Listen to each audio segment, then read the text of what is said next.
welcome to another RSR. Tonight I'm reviewing Chicago Fire FC 1, Toronto FC 0, and MLS 2023 Week 24, the last game before the Leagues Cup. Toronto plays again in 10 days, but I can tell you it won't be that fun. Same thing every week. Same thing, legitimately. This is Groundhog Day at this point. I don't know what else to say besides, yeah, some players had some good games. Franco Ibarra had a good debut. Latif Blessing, up until he let the ball roll out of play that led to the goal, I thought he showed a little bit of a spark. I thought DeAndre Kerr looked awesome. I thought Oso sort of got the team to work together well. Sean Johnson played well. I thought there were positives, but the problem is positives don't matter when you're not getting results. So, how'd it go? At the half, it was 0-0. Toronto should have got a penalty in the first half, to be honest. DeAndre Kerr gets squished in the box.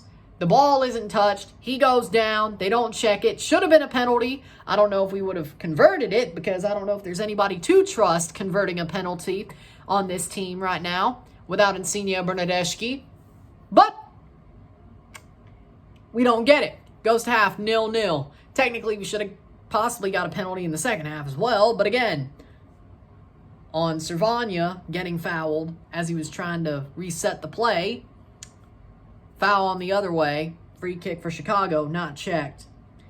So honestly, we got screwed twice. But in the 90th minute, Tobias time never fails to happen. Kasper Shabilko gets a header. Sean Johnson's just standing there, lets it go in. It's a weak flip. Not a weak flip, but a weak, flimsy, floppy header. And it's a goal for the Chicago Fire. 1-0, and that's the way it would end. 1-0 to the Fire. And they didn't even play that well either. This looked like it would be another 0-0 draw between these two teams. 12 games ago there was one, and this looked like it would be again. But no, Toronto went and crapped the bed. 30 seconds. 92 minutes and 30 seconds of this game, they played well. 30 seconds of it, they lost the game because of. Again, just like the St. Louis game. They played well the whole game except for one 30-second interval. They lost. Let's see. For the RSL game, same situation. It's the past 3 out of 4. Orlando City was a clown show. The Revs game, a little bit different, but a similar situation.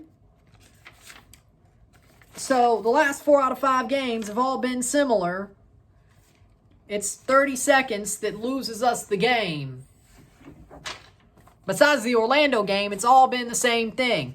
It makes absolutely no sense. What else can I say?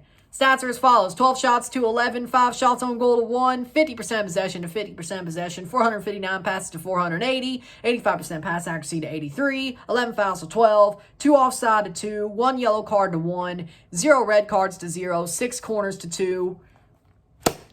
And that is the stats. And you could say, Ryan, why does that matter? It really doesn't. To be honest, Toronto played just good enough to get a draw. And they honestly deserved that draw. But here's the problem. 30-second switch off, causes goal, loses game. What else can I say? Preferably, I don't even want to focus on the result because I've said everything I needed to say about this game 3 out of the past 4 weeks. 3 out of the past 4 match days. I've said all I needed to say. Let's focus on some good performances. Because you know what? There were some good performances in this game for Toronto FC. So, I'm going to focus on those. Chicago didn't play well. Let's touch on that. Chicago sucked as well. Both teams sucked. Chicago was just the beneficiary of Toronto falling asleep for 30 seconds right at the end of the game. There you go. Chicago looked like crap too, so let's not act like there was really anything different in that situation. So, back to the point. Toronto FC, good performances. Franco Ibarra makes his debut. I thought Franco Ibarra was amazing in midfield. I thought he played a good game, held the ball up well. Tough defensive play, which is, I think, some this midfield needed. Coelho is more of a sort of a Michael Bradley-ish player. And I'm not trying to slight Coelho on that, but good Michael Bradley. So I guess it isn't a slight, but he's more similar to Bradley. Ibarra is more of a midfield destroyer, which this team hasn't really had. You could say Kay was supposed to play that role, but it never panned out. Ibarra is sort of a defensive midfield destroyer. He could ping balls forward.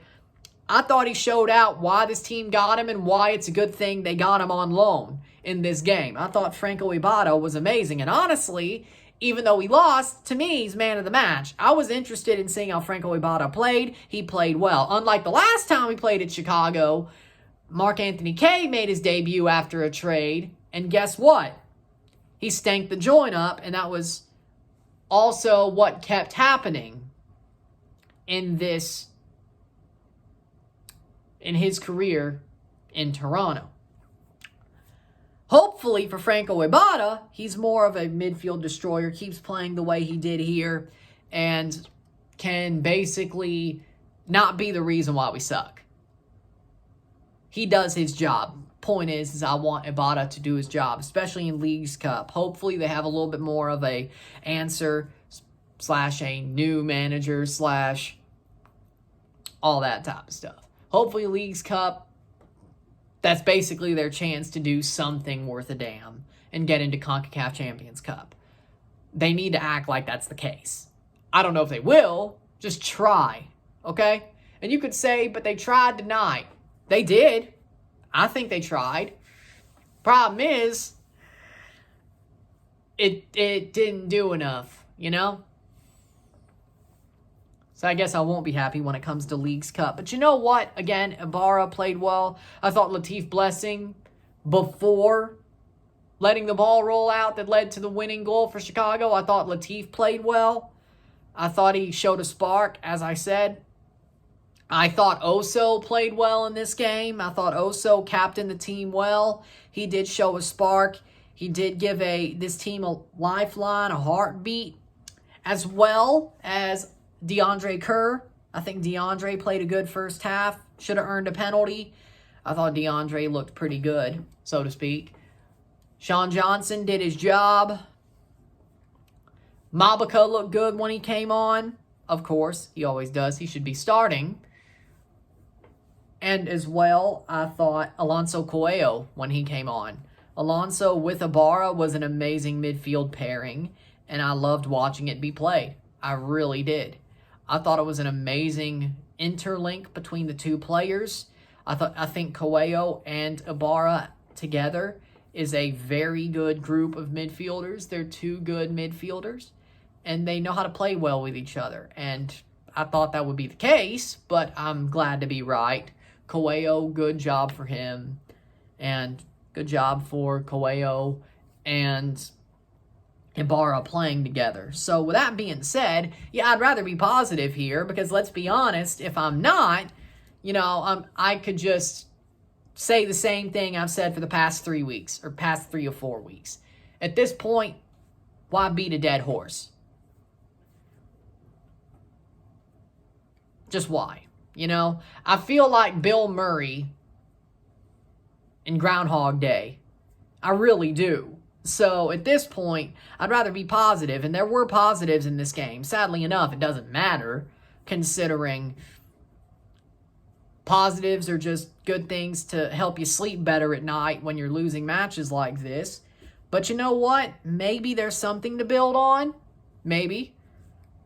I don't know if that'll be this year or next year, but there is something to build on. That's the good news. The bad news is it may be too late for this year. Even Leagues Cup. I mean, we only need 15 points to get to 35.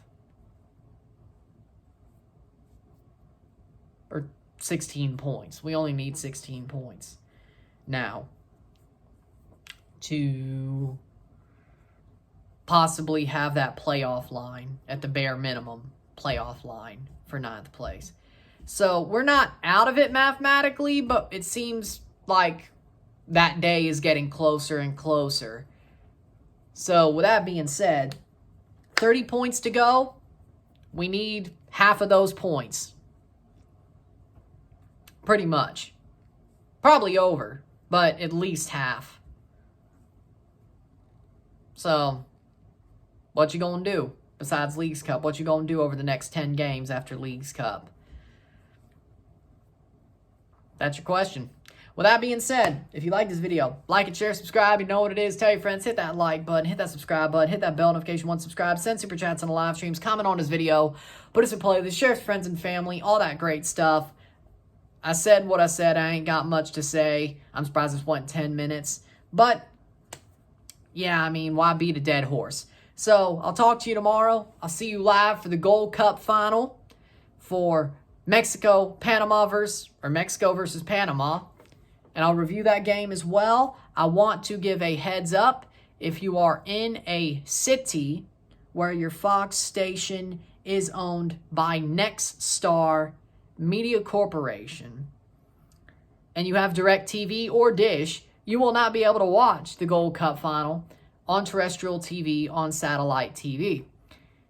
Unless you have, satellite terrestrial local channels. You do have TUDNA. You can watch it like that. I'm just telling you, if your Fox channel is owned by Nexstar and you're on DirecTV or Dish or Uverse, you have to watch it on TUDNA if you want to watch it legally. So, heads up, I'll put that as a PSA sometime later, probably in the morning. First chance I get, hopefully that does something, but I want that to be remembered, that Gold Cup final, for a lot of you, depending on where you are, if you're in the United States, will probably have to be watched on TUDNA. You could try the Fox Sports app, but I'm going to guess SmackDown was blocked and the All-Star game. I'm going to guess if you try to watch it through the Gold Cup or the Gold Cup final through the Fox Sports app, it will not show it. So, I would prepare to watch on TUDNA if you're in that city with Dish or DirecTV or Uverse. And Fox is owned by Nexstar. So, again, remember that. With that being said, though, see you tomorrow for the Gold Cup final. And let's have some fun with it. I'm Ryan and I'm out. Peace.